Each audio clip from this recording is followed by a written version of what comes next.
All right, welcome to the KX Country Clubhouse. And today our special guest is Madeline Merlo. Welcome to the show, Madeline. Hi, how are you doing? I'm doing good. We're freezing our buns off up here in Canada. You're down in Nashville. You got a lot of things happening. How's the weather today in Nashville? Um, it, it's pretty sunny, which is Yeah, nice. It is a little cold though. It's yeah. like it's pretty chilly, but it's not dark, which I'll take cold over dark any day. That's for No sure. kidding. Where do we start? You've got so much happening. Let's go back to the number one hit, 3 weeks in a row, Champagne Night for Lady Antebellum. I had to go back and watch the video from Songland just, to reacquaint myself with it because at the time it was almost unbelievable. And then when I watched the video, looking at you, you look like you can't believe what's happening. Just incredible. Yeah, yeah. I mean that that a 3 week number one came out of that is truly crazy. I can't quite like really wrap my head around it. Even getting on the show was this like really weird thing, the way that it happened, and I had just thought, wow, like I get a chance to play on TV, like I get to sing on NBC. Like that's what my thought was. I was not expecting to win like at all, and so for me it was like this opportunity to get myself in front of a big audience and sing. And so that all of this came from that is truly crazy. A dream come true. I get to drive up Music Row and see a banner of my face on the row, just like when I was 17 and I came here for the first time with my mom. Like it's crazy, truly. Now, I think I know the answer to this question, but I'll let you answer it. Uh, was there a moment that it hit you that, oh my gosh, I actually think they're going to pick me and going to choose this song? I think it's when you raised your hand to your face. Is that close to that time? Yeah, Or yeah. I felt really good about everything. I felt with the initial, performance of the original song, but we weren't able to see the other people. And so I walked away from everything I did feeling great about it. But I was like, I don't know these other songs. I don't know how well the other people are doing and stuff. So yeah, so I didn't really know until they announced me as the winner, to be honest. So that reaction is very genuine. I was very shocked. how do you deal with nerves, or do you get nervous? Some artists just go up and let it fly. How about you?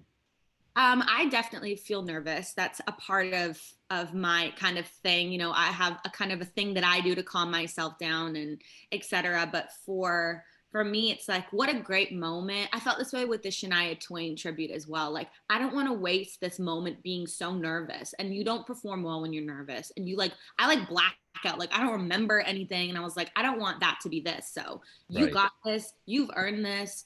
You've been playing for your whole life. You can do this. Like I try to really like pump myself up in the mirror before I walk out there for sure. Well, just an FYI, I talked to Charles Kelly not too long after that, interviewed him, and he said, yeah, you nailed it. He knew right away. They knew right away. They said, this is a hit. And they even said that on the show. So, I mean, you can just tell a hit. What did you learn from that process that you took away from there now in your own, process of doing all that? Yeah. I mean, I just got to work with Shane, who is, one of my songwriting heroes. He's been a part of a lot of my favorite stuff Yeah. ever. So I learned a lot from him. The bar is just so high for him when it comes to melody and lyric. And I think that he'd say a line and I'd be like, oh my gosh, that's so good. He'd be like, no, I can beat that. We can beat that. We can do it better. And so I think that working with him and since the show, I've been able to write with more of my, songwriting heroes. Um, their bar is really, really high. The quality has to be great. Every loose end has to be tied up. It's a beautiful thing about country music is we're storytellers, and everything from it has to rhyme, the syllables have to be right and the emotion has to be right. And so they fight really hard to make it perfect and amazing. And so I feel like my bar was just taken to a new level through that Well, experience. that's now a bar that you have to get up and over every time now.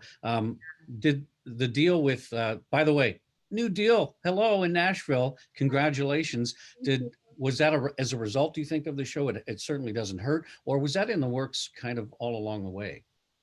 I did a showcase for a few labels at the end of 2019, and I had one label almost sign me. I was so close, and it didn't happen, and I was so disappointed. I was really, really like I did everything I could have done. I thought the show went great, and it didn't work out, and I was really discouraged. And then this whole show happened, and then every label after that show wanted to meet with me, and so it was this really cool moment where you just have to trust in it, you know, trust in the plan, trust in the journey, because in that moment I was so, like I said, discouraged. And then little did I know, you know, a year later what would have come out of it.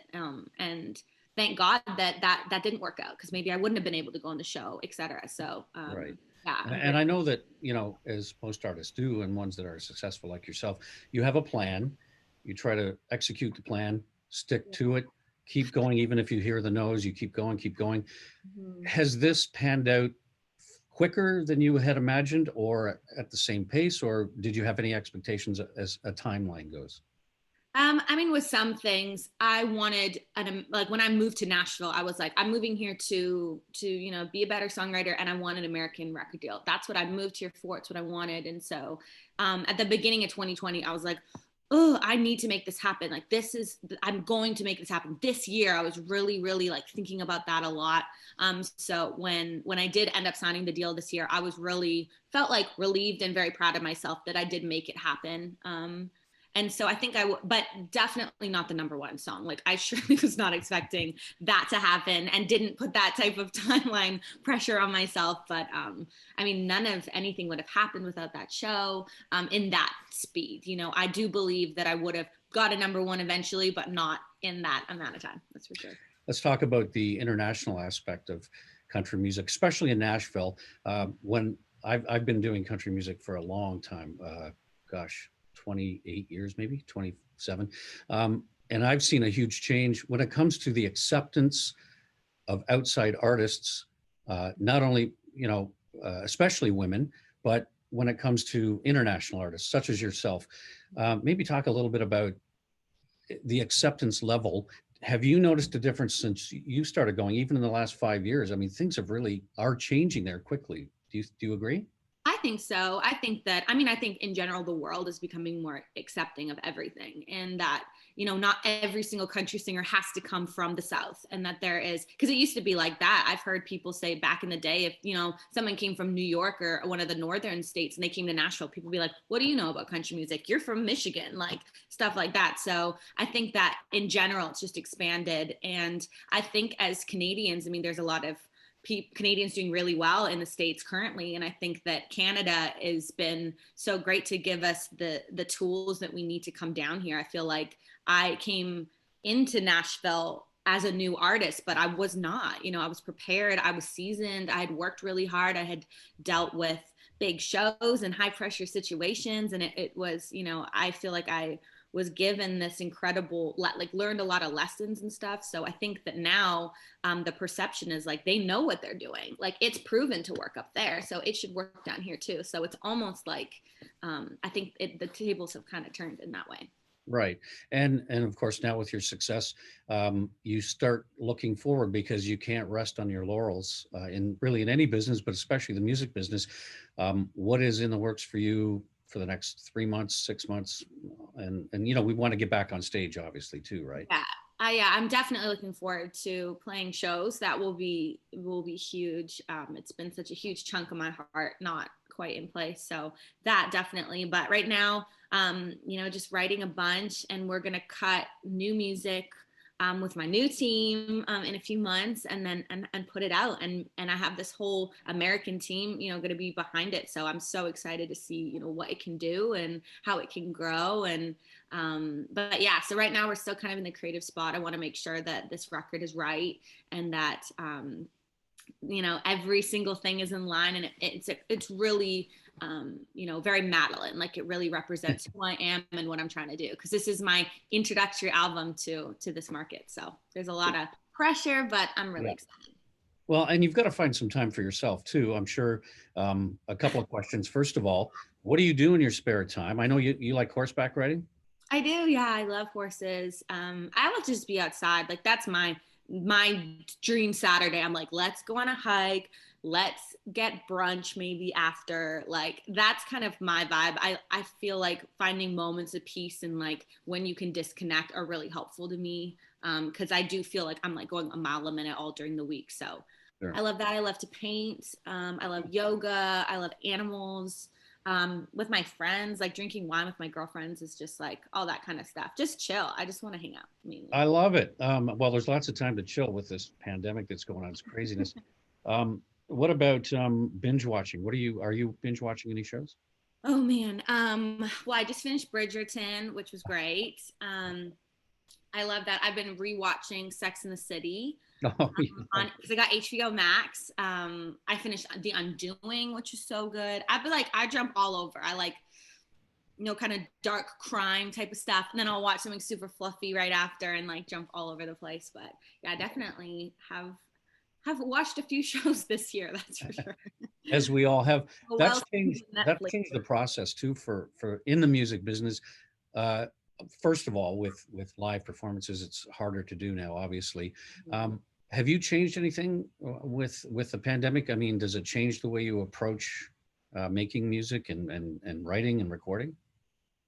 That's a great question. I think that we've just had to adapt so much with the way that we're creating it and recording it. And people are still, making records, but with people distanced and Yep. recording in separate places and bringing it together. So I think there's like a whole learning curve. But I think that I could speak for live performers in like it's hard to be on the road, like you're away from your families and it's difficult, but not being on the road, like this experience has just showed me how much I love it and how grateful I am to do it and how important it is to who I am. And so I think that sometimes you can be like, oh, I just want to stay home this weekend, and now I'm like, I can't wait to go. And so I think that was a big wake up for a lot of people. So but yeah, I mean, it's just we've just had to adapt like everybody else and do things a little bit different. But Yeah. um, One of the songs, well, your latest song, It Didn't. Um, I want to congratulate you on the use of horns in that song. I'm a big fan of horns, 70s pop, that Thanks. kind of thing, early 80s. Lady A has used that in their music as well. Um, that's just a brilliant choice to put that in there. I just wanted to congratulate you on that. Thank you. Yeah, I mean, when I wrote this song, it felt like this. The song is a celebration. It's getting through something hard, getting on the other side of something hard, whatever it is. And the horns felt like a celebration. It felt like a party about it. And so it was important for me to service the song the way I had like created it in my head. And even though like piano isn't like typical, or like the way that it sounds sonically isn't super country or super on the nose of what some people are doing, but and it pushes a genre a little bit. But for me, like I said, I just wanted to do the song justice and do it how I imagined it and have it feel like this huge kind of party. So thank you for saying that. I Oh love yeah, it no, so much. great stuff. All of it. Well, I've always been a fan of your stuff, and I also am a fan of your philanthropy, your charity work that you do. Um, Charities have been hurt everywhere. We are noticing that here. As a matter of fact, the one you did for us, Big Brothers Big Sisters of North Durham, you were up there a few years ago. We were able to do it this year from a distance of driving. They still managed to raise the money, but maybe talk about some of your charity work. Do you still plan on doing that when we get back to this? Yeah, I mean, I think that that is something that is important to me. And I have, a few things that are really close to my heart. Mental health is a huge thing. That's always been something that I've wanted to, like, one day I would love to have my own facility where people can have access to mental health care. I feel like it's so hard to find. And so that's something that I'm always trying to work with. Whether it's conversations or actual physical money in people's hands, like trying to promote that kind of cause. And I've been working with a company called For Ocean, which is all about ocean conservation and cleaning up the oceans. And so that's something I'm super passionate about. We did a live stream show for like the food bank this year as well too. Like it's fundamental things, like people are struggling to feed their families. So it's been definitely a hard time going through this year and having everybody spending less on everything. And so I think if you can, you got to kind of look out for your neighbor in this moment more than ever. Well said. Do you look at yourself as being a role model for up and coming, not only country singers, but Mhm. also just for people in general? Yeah, I think that, you step into those shoes anytime that you're given a platform, and there comes pressure with that about not doing everything the right way or accidentally saying something, whatever. But I think that being kind is a great thing to have to live up to, you know? So in everything, if I just want to, you know, be kind to everyone and preach love and acceptance for everyone. And that's like the main thing. Like I will take that role model flag and wave it everywhere. Like we need to be nicer to each other. We need to be kinder. Like that's just a true thing. So, I think if that's what I can spread and talk about recycling now and then, and maybe somebody does it because they saw me talk about it in my stories, or promote brands and that are ethical and you know, cruelty-free makeup products, like all that kind of stuff, things that I'm passionate about. If it can lead people in that direction, I think that's great. Well, Bono from U2 said the world needs more Canada, and in my opinion, we need more Madeline Merlo. Oh, So thank you. yeah, no, you're welcome, and I mean that from the bottom of my heart. Thank you for everything you do, and thanks for joining us in the KX Country Clubhouse. We appreciate it. Yeah, thanks for having me.